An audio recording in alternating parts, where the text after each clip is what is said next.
merupakan mahasiswa dari program studi pendidikan antropologi Fakultas Ilmu Sosial dan Hukum Universitas Negeri Makassar.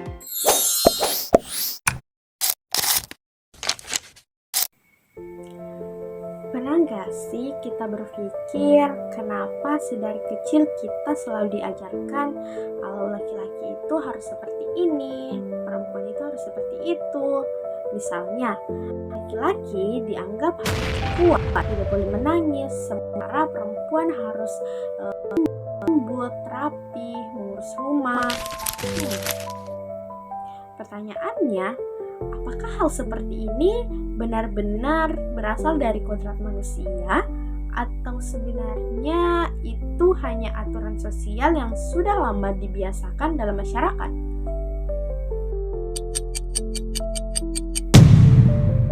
Nah, pertanyaan seperti ini juga dipikirkan oleh seorang filsuf bernama Judith Butler.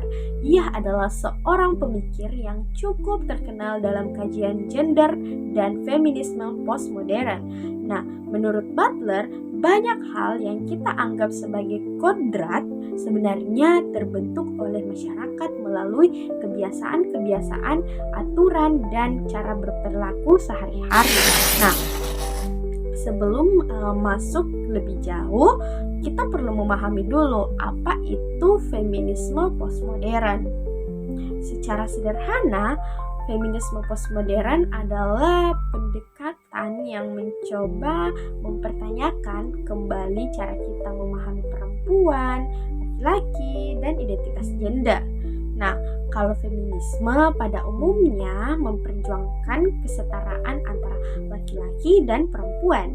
Nah, feminisme postmodern mencoba melihat lebih dalam lagi apakah benar hanya ada dua identitas saja atau apakah semua orang selalu cocok dimasukkan dalam kategori laki-laki atau perempuan. Nah, disinilah pemikiran Butler menjadi penting. Ia mencoba menjelaskan bahwa identitas sebenarnya itu tidak hanya sesederhana itu. Menurut Butler, gender bukanlah sesuatu yang kita miliki sejak lahir, secara tetap. Nah, gender justru bentuk melalui tindakan-tindakan dan kebiasaan yang terus berulang dalam kehidupan sehari-harinya kita. Nah, konsep ini dikenal dengan istilah gender performatif. Nah, artinya gender itu seperti sebuah performa atau tindakan sosial, misalnya seperti ini. Nah, seorang disebut perempuan bukan hanya karena tubuh biologisnya, akan tetapi juga karena ia melakukan hal-hal secara sosial yang dianggap seperti perempuan. Nah, contohnya seperti cara berpakaian, cara berbicara, atau peran yang dijalankan dalam masyarakat. Nah, karena tindakan tersebut itu yang terus diulang, akhirnya masyarakat menganggapnya sebagai sesuatu yang alami, padahal sebenarnya itu adalah hasil dari kebiasaan sosial yang sudah berlangsung lama. Nah,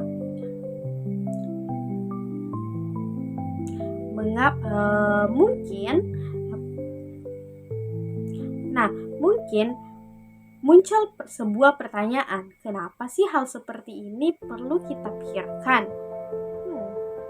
Jawabannya, karena kita memahami gender seringkali mempengaruhi bagaimana seseorang diperlakukan dalam masyarakat.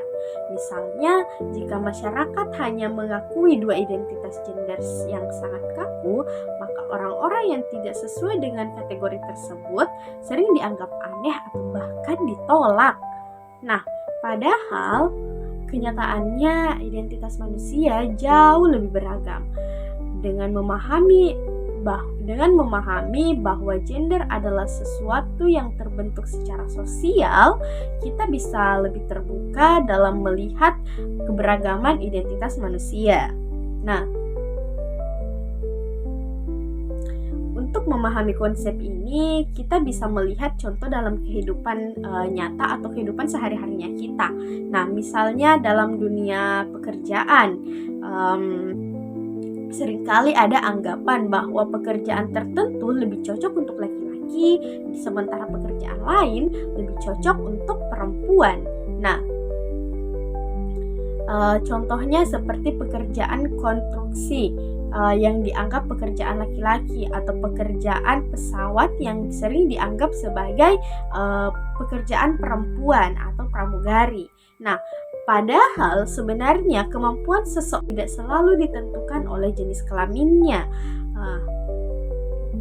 Hal ini menunjukkan bahwa banyak aturan sosial tentang gender sebenarnya dibentuk oleh budaya, bukan oleh kodrat biologis semata. Contoh lain yang menarik bisa kita lihat dalam budaya Indonesia, khususnya dalam masyarakat Bugis di Sulawesi Selatan. Nah, di sana terdapat sebuah kelompok atau sebuah komunitas spiritual yang dikenal sebagai bisu. Nah, bisu adalah tokoh spiritual dalam budaya Bugis yang memiliki peran penting dalam upacara adat dan keagamaan tradisional. Nah, yang menarik adalah bisu tidak sepenuhnya dikategorikan sebagai laki-laki atau perempuan. Dalam tradisi Bugis sendiri sebenarnya dikenal 5 kategori gender, yaitu Urane atau laki-laki, Makunrai atau perempuan, Calalai, Calabai, dan gender kelima adalah bisu. Bisu dianggap sebagai sosok yang menggabungkan antara unsur laki-laki dan perempuan sekaligus, sehingga dipercaya memiliki kekuatan spiritual yang tertentu.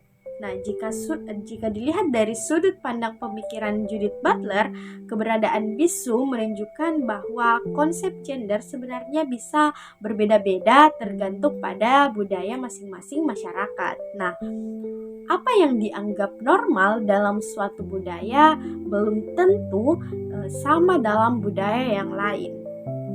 Hal ini membuktikan bahwa gender tidak selalu bersifat universal, tetapi bisa terbentuk melalui sistem budaya dan sosial tertentu. Nah, walaupun keragaman identitas gender sebenarnya sudah lama ada dalam berbagai budaya, masyarakat modern sering muncul penolakan terhadap hal-hal yang dianggap berbeda dari norma mayoritas. Nah, contohnya beberapa kelompok masyarakat mungkin melihat identitas gender non-biner sebagai sesuatu yang tidak sesuai dengan nilai yang mereka pegang. Nah, di sisi lain, ada kelompok yang berusaha memperjuangkan pengakuan terhadap gender keberagaman identitasnya. Situasi ini menunjukkan bahwa isu gender bukan hanya persoalan individu, tetapi juga berkaitan dengan kekuasaan, norma sosial, dan budaya yang ada dalam masyarakat. Nah, dari pemikiran Judith Butler ini, kita bisa belajar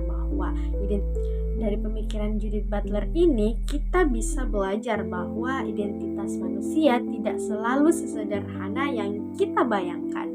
Banyak hal yang selama ini kita anggap alami ternyata sebenarnya dibentuk oleh kebiasaan sosial dan budaya. Nah, dengan memahami hal ini, kita bisa menjadi lebih kritis dalam memilih aturan-aturan yang ada di sekitar kita. Nah, selain itu, kita juga bisa lebih menghargai keberagaman identitas manusia yang memang selalu ada dalam kehidupan masyarakat. Nah, dari pembahasan ini kita bisa menyimpulkan beberapa hal penting. Judith Butler, gender bukanlah sesuatu yang sepenuhnya bersifat alami, tetapi terbentuk melalui tindakan dan kebiasaan sosial yang terus-terus diulang. Nah, yang kedua, konsep gender bisa berbeda-beda tergantung pada budaya dan masyarakatnya. Nah, yang ketiga adalah contoh seperti bisu dalam budaya Bugis Bugis menunjukkan bahwa keberagaman identitas sebenarnya sudah lama ada dalam berbagai tradisi dan budayanya masing-masing. Nah, dengan memahami hal ini, kita bisa melihat bahwa identitas manusia lebih kompleks daripada sekedar kategori laki-laki dan perempuan. Nah, yang selanjutnya saya akan menyebutkan beberapa referensi yang saya gunakan dalam menyusun materi yang telah saya jelaskan tadi. Yang pertama itu adalah buku Judith Butler sendiri yang berjudul Gender Trouble, Feminism and the Subversion of Identity, yang dimana dalam buku ini Butler menjelaskan bahwa gender bukanlah sesuatu yang tetap atau alami sejak lahir. Ia memperkenalkan konsep gender performativity atau gagasan bahwa gender terbentuk melalui perilaku dan kebiasaan yang diulang dalam kehidupan sosial. Nah, yang kedua adalah Bodies That Matter. Nah, yang dimana ini juga merupakan salah satu buku dari Judith Butler yang melanjutkan pemikiran Butler tentang bagaimana tubuh dan identitas gender dibentuk melalui wacana sosial. Butler menjelaskan bahwa konsep tentang tubuh biologis juga dipengaruhi oleh cara masyarakat memahaminya. Nah, selanjutnya adalah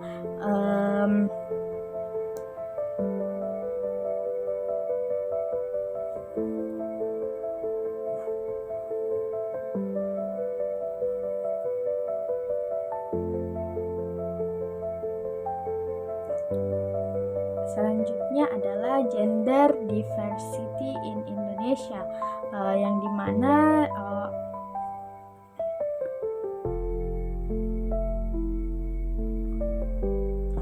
selanjutnya yang saya gunakan sebagai referensi tambahan dalam video ini adalah saya menggunakan 2 artikel yang membahas tentang bisu dalam budaya Bugis, yaitu artikel yang berjudul Bisu sebagai keistimewaan gender dalam tradisi Bugis, yang menjelaskan bahwa dalam masyarakat Bugis terdapat 5 konsep kategori gender, di mana bisu memiliki posisi khusus sebagai tokoh spiritual yang dipercaya memiliki perpaduan antara unsur yang dimana dipercaya memiliki perpaduan unsur maskulin dan feminin serta berperan dalam berbagai spiritual adat. Dan yang selanjutnya adalah agama dan tradisi. Selanjutnya adalah agama dan tradisi, pergumulan bisu dalam masyarakat Bugis di Sulawesi Selatan, yang dimana membahas bagaimana keberadaan bisu mengalami dinamika dalam masyarakat modern, terutama dalam hubungan dalam perubahan sosial dan perubahan agama, sehingga peran mereka kadang mengalami tantangan tetapi tetap dipandang sebagai bagian penting dari warisan budaya Bugis. Pembahasan ini juga dapat dikaitkan dengan pemikiran Butler yang memiliki bahwa identitas gender sangat dipengaruhi oleh konstruksi sosial dalam budaya dan masyarakat. Sekian penjelasan dari saya. Terima kasih. Semoga hal ini dapat bermanfaat untuk teman-teman yang sudah menonton video saya. Terima kasih. God's gonna get you, kid.